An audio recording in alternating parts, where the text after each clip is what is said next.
the decision was whether or not to pursue a corporate identity and make what I thought lots of money,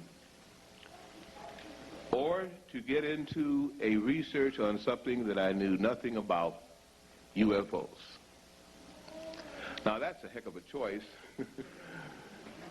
but it was a dilemma for 13 months in my life in which I was pretty much out of it. Now I don't mean I was psychotic, a little neurotic, which I still am, and I admit to that. I have deep neuroses because as I look at the psychotic activity going around for government and for social structures, I realize that I ought to be a little bit neurosed.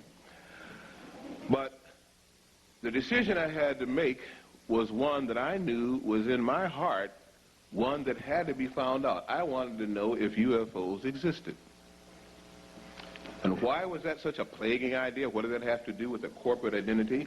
Because if they did, then everything that the corporate world stood for would be folly, because they told me that there were no such thing as UFOs. No such thing as government experimental craft. No such thing as subliminal mind control. No such thing as history being anything but the truth.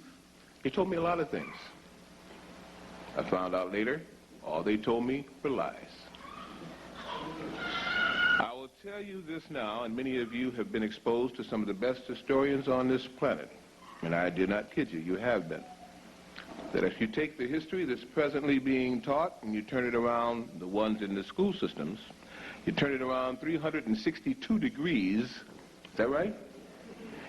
You get